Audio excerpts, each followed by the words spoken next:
주신 말씀 베드로전서 2장 9절 말씀입니다. 베드로전서 2장 9절 한 절 말씀 같이 봉독하겠습니다. 그러나 너희는 택하신 족속이요 왕 같은 제사장들이요 거룩한 나라요 그의 소유가 된 백성이니 이는 너희를 어두운 데서 불러내어 그의 기이한 빛에 들어가게 하신 이의 아름다운 덕을 선포하게 하려 하심이라. 아멘. 골로새서 1장 6절에 이 복음이 이미 너희에게 이름에 너희가 듣고 참으로 하나님의 은혜를 깨달은 날부터 너희 중에서와 같이 또한 온 천하에서도 열매를 맺어 자라는도다 하셨습니다. 저와 여러분에게 복음이 이르게 하신 하나님을 찬양합니다. 그 말씀을 듣고 하나님의 은혜를 깨닫는 것은 매우 중요합니다. 왜냐하면 깨달은 날부터 이 말씀은 열매 맺어 자라기 때문입니다. 2023년의 후반전이 시작이 되었습니다. 이 후반전엔 하나님께서 반드시 저와 여러분에게 말씀의 열매로 가득 채워주시기를 원합니다. 우리들의 삶과 가정과 생업에 깨달은 은혜가 말씀의 열매로 채워지는 이 하반기가 되는 성령의 인도하심이 있기를 주님의 이름으로 축복합니다. 예수님의 산상수훈은 예수님께서 이 땅에 오셔서 가르쳐 주신 그 진리에 대한 말씀의 핵심 중에 핵심이라 할 수 있습니다. 마태복음 7장의 그 결론을 보게 되면 반석 위에 집을 짓는 자, 모래 위에 집을 짓는 자 그렇게 나뉘입니다. 말씀을 잘 들었으니 이제 이 들은 말씀을 듣고 순종하여 행하여 반석 위에 집을 지어라. 그것이 결론입니다. 어리석은 자는 모래 위에 짓는 자니 모래 위에 짓는다는 것은 말씀을 듣긴 듣되 행하지 않는 자를 이야기하는 것입니다. 그렇습니다. 하늘의 보화와 같은 말씀, 복음의 말씀, 성경의 말씀, 하나님의 음성을 듣고도 사람은 두 부류로 나뉠 수가 있습니다. 한 부류는 지혜로운 자요, 한 부류는 어리석은 자입니다. 지혜로운 자는 듣고 행하여 반석 위에 집을 짓고 어리석은 자는 듣고도 행하지 아니하여 모래 위에 집을 짓는 자입니다. 또한 예수님께서 이 땅에 오셔서 공생의 3년 동안 많은 설교와 가르침을 주셨는데 그 가르침의 핵심 바로 무엇인가 하니 천국입니다. 예수님 말씀의 주제라고 이야기할 수가 있겠죠. 그 천국에 대해서 예수님은 많은 비유로 가르쳐 주셨습니다.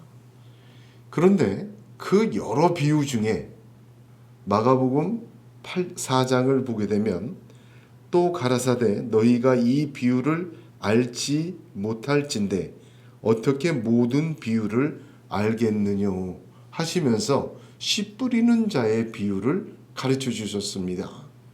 그러니까 씨 뿌리는 자의 비유는 천국에 대한 모든 비유를 다 함축하고 있는 가장 먼저 듣고 중심이 되는 말씀이요 비유라 할 수 있습니다. 누가복음 8장의 이 비유에 대해서는 이렇게 얘기합니다. 이 비유는 이러하니라. 씨는 하나님의 말씀이요. 그리고 마태복음 13장에는 좋은 땅에 뿌리웠다는 것은 말씀을 듣고 깨닫는 자니 결실하여 혹 100배, 60배, 혹 30배가 되느니라 하셨습니다. 이 산상수훈과 천국에 대한 가르침과 말씀의 내용의 핵심이 무엇입니까? 그 결론이 무엇입니까? 너무나도 좋은 말씀을 우리는 읽고 듣고 배울 수가 있습니다. 그런데 그 말씀을 다 듣고도, 그 말씀의 씨를 받고도 듣고 깨닫고 순종함이 없으면 어리석은 자라, 그것은 열매 맺지 못한다, 그렇게 가르쳐주고 계십니다. 이 세 가지 단순하지만 너무나도 중요한 것입니다. 듣고 깨닫고 순종하라, 행하라. 이 세 가지가 얼마나 중요한지, 이 세 가지를 못해서 사람은 실패하고 범죄하고 또한 자기의 길을 걷다가 멸망의 구렁텅이로 빠지게 됩니다. 창세기 1장에 시작되는 사람의 첫 기록 에덴 동산도 보게 되면 이 시, 이 말씀, 하나님의 말씀을 듣고 아담과 하와는 깨닫지 못하고 주의하지 못하고 자기 생각대로 하다가 선악과를 따먹습니다. 말씀을 듣고 깨닫고 순종해야 하는데 들었으나 순종하지 않는 어리석은 자가 되어서 그들은 그만 에덴 동산에서 쫓겨나고 또한 범죄한 사람이 되고 말았습니다. 노아의 홍수 때에도 보게 되면 노아는 하나님께서 모든 사람이 보고 깨달을 수 있도록 산꼭대기에 방주를 짓도록 하셨습니다. 노아가 방주를 짓는 동안 사람들은 그 수많은 100년이 넘는 시간 동안 방주 짓는 것을 보고도 시집가고 장가가고 전혀 깨닫지 못하고 그 말씀의 경고를 순종하지 못하여 멸망하였습니다. 불의 심판이 있는 소돔과 고모라에서 반드시 심판하신다는 하나님의 말씀을 롯의 사위들은 농담으로 여기다 불과 함께 멸망하게 된 것입니다. 그렇습니다. 단순하지만 듣고 깨닫고 순종하는 것, 이것은 참으로 귀하고 귀한 하나님의 역사요 뜻입니다. 이 믿음의 이 세 가지는 꼭 있어야 합니다. 바울은 히브리서 3장 14절 19절에 우리가 시작할 때에 확실한 것을 끝까지 견고히 잡으면 그리스도와 함께 참여한 자가 되리라. 성경에 일러스되 오늘날 너희가 그의 음성을 듣거든 노하심을 격동할 때와 같이 너희 마음을 강팍하게 하지 말라 하였으니 듣고 경록케 하던 자가 누구뇨? 모세를 쫓아 애굽에서 나온 모든 이가 아니냐? 또 하나님이 40년 동안에 누구에게 노하셨느뇨? 범죄하여 그 시체가 광야에 엎드려진 자에게가 아니냐? 또 하나님이 누구에게 맹세하사 그의 안식에 들어오지 못하리라 하셨느뇨? 곧 순종치 아니하던 자에게가 아니냐? 이러보건대 저희가 믿지 아니함으로 능히 들어가지 못한 것이라 하였습니다. 2023년 하반기에는 전반기보다 더욱더 하나님의 말씀이 들려지기를 소원합니다. 듣고 깨달아야 합니다. 깨닫고 나서는 순종해야 합니다. 이 세 가지 성령이 인도하시는 은혜가 저와 여러분에게 있기를 원합니다. 하나님은 그런 사람을 반드시 축복하십니다. 하나님은 그런 사람을 하나님의 열매로 가득 채워주십니다. 그 풍성한 2023년의 하반기가 되는 저와 여러분 우리 예언교회가 되기를 간절히 소원합니다. 베드로전서 2장 9절 말씀, 우리가 이 말씀 듣고도 깨닫고 또한 순종하길 원하는데 4주 동안에 걸쳐서 이 말씀을 깊이 나누고 있습니다. 이 베드로전서 말씀, 특별히 2장 9절 이 네 가지 그리스도인의 정체성은 구약의 많은 예언서, 시편의 내용, 또 그 말라기의 내용을 하나하나씩 다 인용한 말씀입니다. 그냥 나온 말씀이에요. 택하신 족속이라는 말도 그렇고요. 쓰여진 단어도 마찬가지입니다. 왕 같은 제사장도 그렇습니다. 거룩한 나라라는 것도 그렇습니다. 오늘 나누게 될 이 오늘 나누게 될 그의 소유된 백성도 역시 마찬가지입니다. 저는 이 말씀 보면서 깊이 묵상하며 그런 생각을 하게 돼요. 마치 구약을 이렇게 전부 녹여서 이 베드로전서 2장 9절의 틀에 이렇게 부은 것 같아요. 한 글자가 한 단어가 그 한 조합 한 구절이 구약을 다 녹여서 이렇게 부어서 만들어낸 새로 찍어낸 그 전체를 녹여서 찍어낸 글자요 단어요 구절이라 저는 그렇게 생각이 들 정도입니다. 그러므로 이 말씀을 나눌 때 단순하게 피상적으로 나눠서는 안 됩니다. 시내산에서 모세가 하나님께서 두 돌판에 하나님 말씀을 새겨준 것을 품에 안고 내려왔듯이 마치 그런 마음으로 그런 자세로 이 베드로전서 2장 9절 말씀을 깊이 또한 아주 귀하게 함께 나누기를 원합니다. 성도의 전체성 네 번째는 그의 소유된 백성이라 합니다. 그의 소유된 백성인데 여기 이 단어, 이 글자 소유됨이라는 것이 굉장히 중요합니다. 소유됨이라는 단어의 뜻이 매우 특별한 뜻입니다. 단순하게 하나님의 것이 된 백성이다, 소유물이다 라고 이야기할 수 없는 구약 전체를 녹여서 찍어낸 글씨입니다. 헬라어로는 페리포이에시스라고 되어 있습니다. 이 단어의 문자적인 뜻은 취득하다 또는 보존하다 이 두 가지 뜻이 있습니다. 그래서 신약 성경에는 이 페리포이에시스라는 소유된이라로 번역된 이 단어가 5번 사용되었는데 세 번은 얻다, 얻은 것, 취득하다 그런 뜻으로 번역이 되었어요. 에베소서 1장 8절, 데살로니가전서, 데살로니가후서 이렇게 세 군데 그렇게 번역이 되었습니다. 그리고 여기 베드로전서에 한 번 되었고 나머지 한 번은 히브리서 10장 39절에 번역되었습니다. 우리는 뒤로 물러가 침륜에 빠질 자가 아니요 오직 영혼을 구원함에 이르는 믿음을 가진 자니라. 뭐로 번역됐습니까? 구원함이라는 단어로 이 단어가 번역이 되었어요. 베드로전서 2장 9절에는 소유된으로 번역되었는데 히브리서 10장 39절에는 구원함에 이르는 것으로 번역이 되었어요. 구원함에 이르는 것이 무슨 뜻입니까? 보존되었다는 뜻입니다. 그래서 이 단어는 소유된이라는 이 특별한 단어는 취득하다 또한 보존하다 이 두 가지 뜻으로 다 성경에서 번역이 되었다 그렇게 알 수가 있습니다.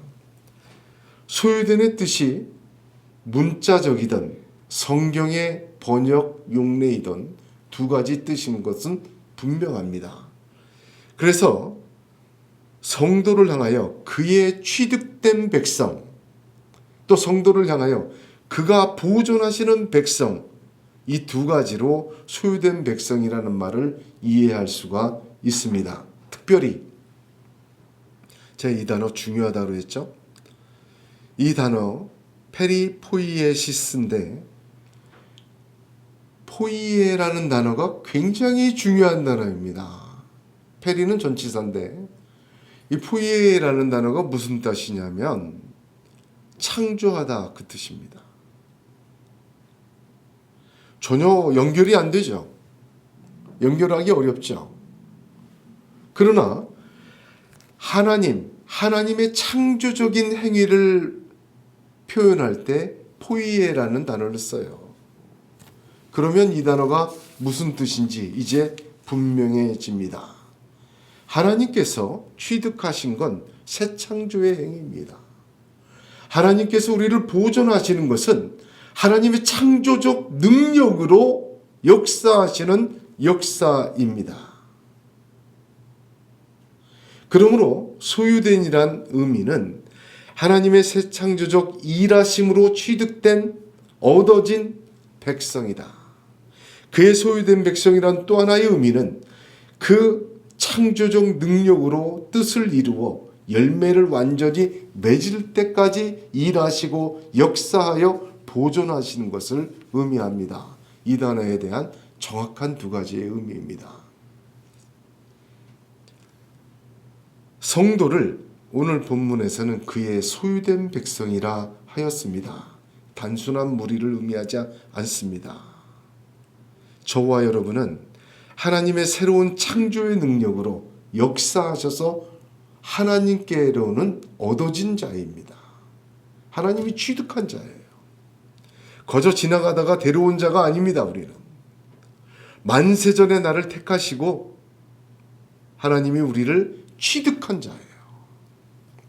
하나님께 취득된 성도는 완전한 구원과 하나님의 나라에 이르기까지 그 취득하신 일하심과 동일한 능력과 동일한 역사로 보존하시어 이끌어 가십니다. 할렐루야. 하나님께 우리는 이런 존재입니다. 하나님의 마음을 보여주는 거예요. 성도란 하나님에게 누구인가? 나는 하나님에게 누구입니까? 라고 질문할 때 그 대답은 베드로전서 2장 9절 이 네 번째, 그의 소유된 백성이 정답입니다. 이것이 성경의 말씀입니다. 그러므로 그의 소유된 백성은 하나님께서 취득하신 존재입니다. 저와 여러분은 하나님이 취득한 존재예요. 어떻게? 대가를 지불하여 취득한 존재입니다. 데살로니가전서 5장 9절을 보니까 하나님이 우리를 세우심은 노하심에 이르게 하심이 아니요 오직 우리 주 예수 그리스도로 말미암아 구원을 얻게 하신 것이라 하였습니다. 예수 그리스도로 말미암아 구원을 얻게 하신 것이라 똑같은 페리포이에시스예요. 소유된 자로 번역된 단어입니다. 우리는 오직 믿음으로 구원을 하나님에게 선물로 얻었고 오직 은혜로 하나님의 백성이 되었습니다. 오직 믿음으로 되었지만 그 선물을 주신, 그 선물을 준비하신 하나님은 큰 대가를 치르셨습니다. 자기 자신의 독생자 예수 그리스도를 세상에 보내어 십자가에서 대신 죽게 하셨기 때문입니다. 죽은 지 3일 만에 그 죽은 자를 부활시킴으로 말미암아 새 생명의 시작을 여시고 성령을 부어 주셨습니다. 여러분, 이게 얼마나 큰 일입니까? 하나님이 이렇게 큰 대가를 지불하시고 취득한 사람이 바로 저와 여러분 성도입니다. 하나님께서 이렇게 취득하신 것에는 목적이 있습니다. 데살로니가 후서 2장 14절 이를 위하여 우리 복음으로 너희를 부르사 우리 주 예수 그리스도의 영광을 얻게 하려 하심이라. 굉장히 중요한 단어입니다.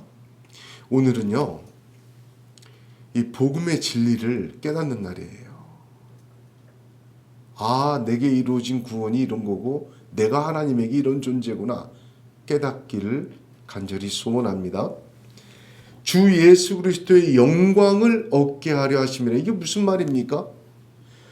주 예수 그리스도의 영광을 얻게 하려 하심이라.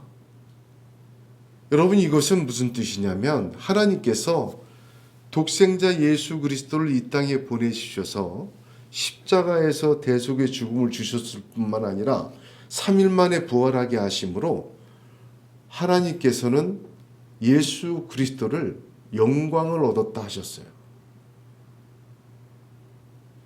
우리도 하나님이 왜 우리를 취득하셨습니까? 자기의 독생자에게 주었던 영광을 우리에게도 동일하게 주시기 위해서입니다. 주님의 죽으심과 부활은 첫 열매예요. 우리의 죽음과 부활의 증거입니다. 예수 그리스도가 내가 세상을 이기었노라 담대하라는 그 승리는 주님만의 승리가 아니라 그 예수를 믿는 자들에게 동일하게 주시는 하나님의 선물임을 믿으시길 바랍니다. 바로 그것이 주 예수 그리스도의 영광을 얻게 하려 하심이라 그 뜻입니다. 에베소서 1장 14절에 이는 우리의 기업의 보증이 되사 그 얻으신 것을 구속하시고 그의 영광을 찬미하게 하려 하심이라 하셨습니다. 그렇습니다. 주님과 함께 영광을 얻고 그 주님으로 인해서 받은 영광을 찬미하게 하려는 것이 우리를 취득하신 목적이에요. 로마서 6장 3절 5절에 무릇 그리스도 예수와 합하여 세례를 받은 우리는 그리스도의 죽으심과 합하여 세례받은 줄을 알지 못하느뇨. 그러므로 우리가 그의 죽으심과 합하여 세례를 받음으로 그와 함께 장사되었나니 이는 아버지의 영광으로 말미암아 그리스도를 죽은 자 가운데서 살리심과 같이 우리로 또한 새 생명 가운데서 행하게 하려 하심이라. 만일 우리가 그의 죽으심을 본받아 연합한 자가 되었으면 또한 그의 부활을 본받아 연합한 자가 되리라. 이게 그리스도가 받은 영광이에요. 그 영광을 우리에게 주시는 내용입니다. 우리는 단순한 소유가 아닙니다. 하나님의 소속감만 느끼는 그런 존재가 아닙니다. 말라기 3장 17절에 만군의 여호와가 이르노라 내가 나의 정한 날에 그들로 나의 특별한 소유를 삼을 것이요 또 사람이 자기를 섬기는 아들을 아낌같이 내가 그들을 아낀다 하셨습니다. 저와 여러분은 하나님에게 특별한 소유요, 특별한 존재입니다. 그 아들의 영광을 나누어 주시고 그 영광을 찬미하게 하기 위하여 아들을 주셨기 때문입니다. 그러기 위하여 우리는 취득된 존재요, 그런 사람입니다. 어떻게 그것을 그렇게 주셨나? 하나님은 창조의 능력과 역사로 그것을 주신 거예요.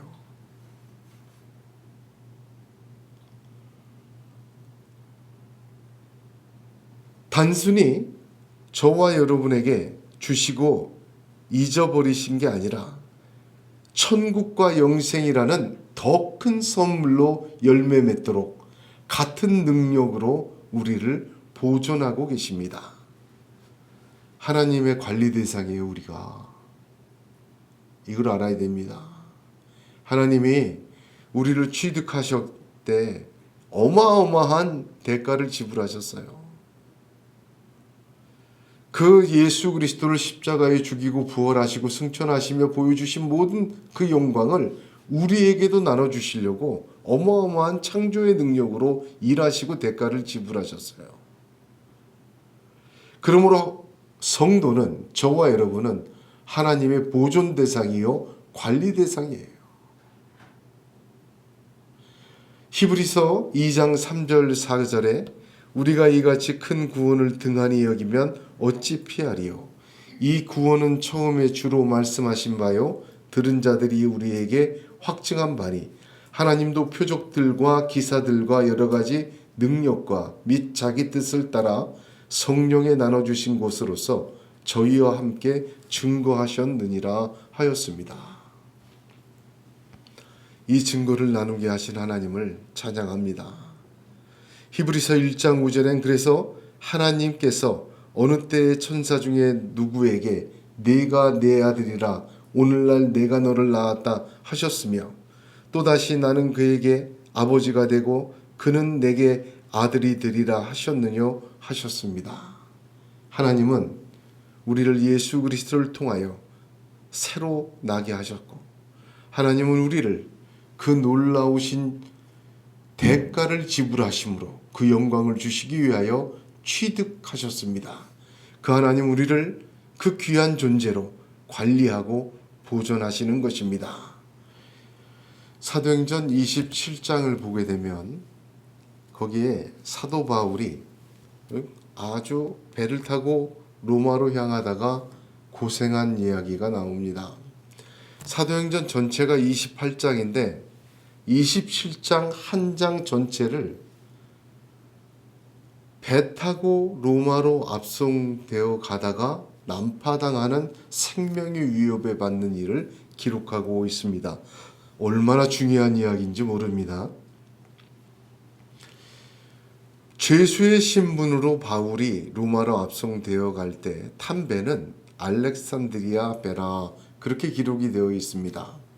이 배는요 곡물 운반선인데 승선 정원은 당시에 276명이었다 합니다.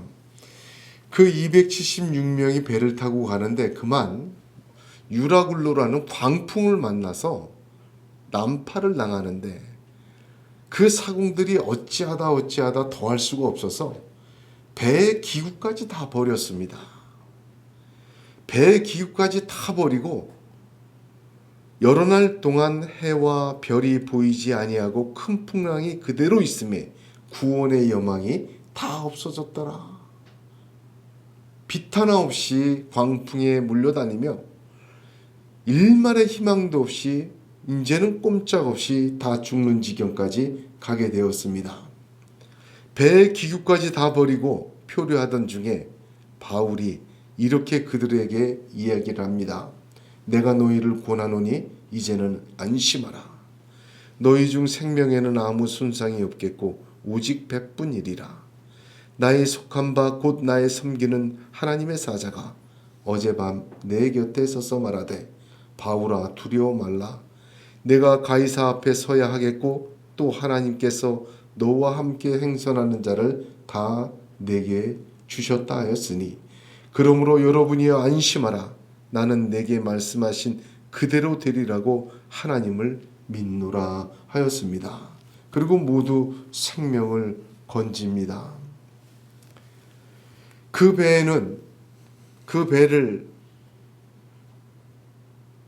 항해시키는 선원들과 로마의 군병들과 죄수들과 또한 여러 곳을 여행하는 사람들로 가득 차 있었습니다. 그러나 그 속에서 하나님은 바울이라는 이 소유된 백성을 구별하시고 그를 통하여 보존하실 때 그와 함께 있던 자들도 보존되게 하셨습니다. 왜 이 이야기가 사도행전 27장 한 절 전체에 있습니까?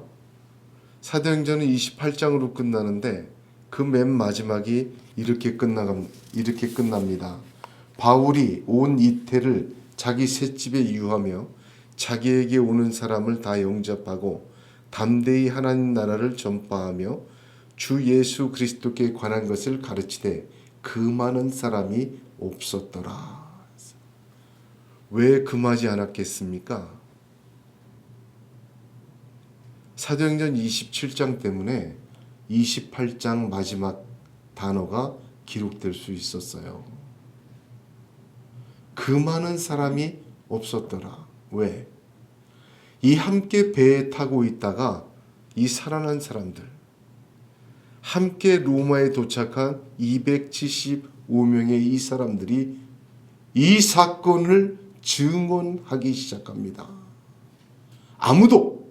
누구도 저 바울이라는 사람은 하나님의 사람이라는 것을 믿어 의심치 않도록 하나님께서 바울을 통하여 복음을 증거하기 전에 먼저 그를 보존하시고 그를 통하여 보존된 사람을 통하여 하나님의 영광을 찬미하게 했던 것입니다.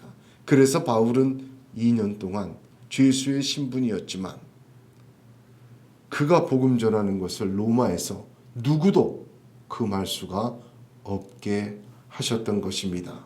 할렐루야.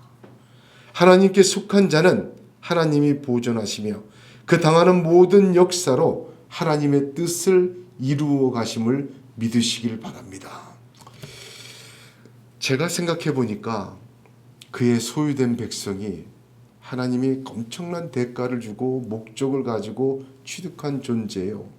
하나님이 끝날까지 보존하시고 관리하시고 이끄시는 존재다라고 생각을 할 때 그런 사람이 당하는 고난과 환난을 보면 그 말씀이 참 가슴에 와닿지를 않아요.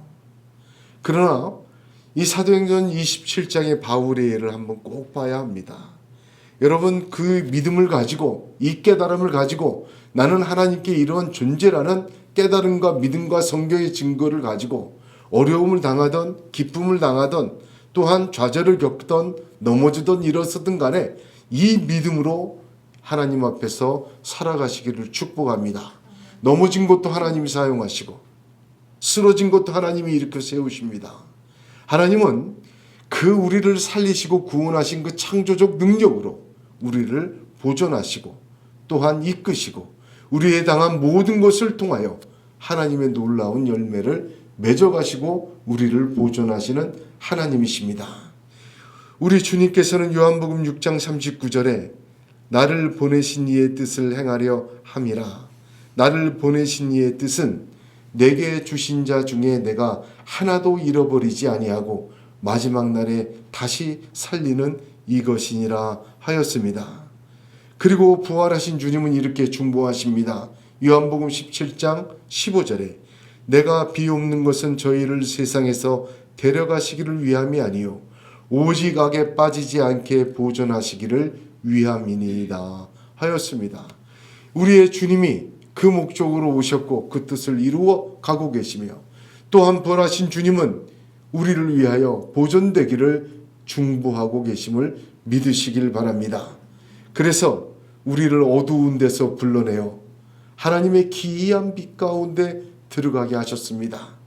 그것을 이 땅에 살면서 아름다운 덕을 우리의 입으로 찬미하며 선전하게 하기를 하나님은 원하십니다. 아름다운 덕이라는 말을 가만 보면 우리나라 말로는 아름다운 덕으로 번역됐지만 영어 성경이나 직역을 하게 되면 위대한 행위라는 뜻입니다.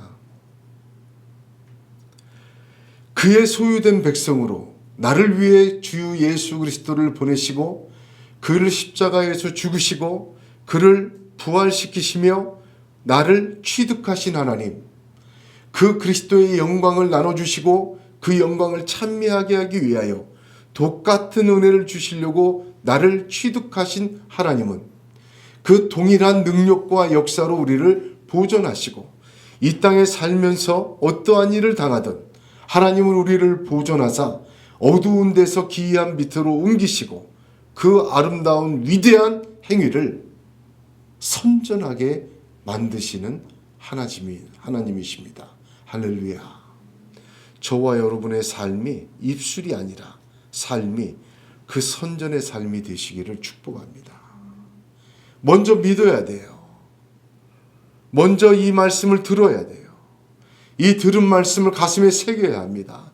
그리고 그 말씀을 깨달아야 하고 그 말씀을 깨달은 대로 내가 당하는 내 삶의 현장에서 그 믿음을 가지고 끝까지 순종해 나가시기를 주님의 이름으로 축복합니다.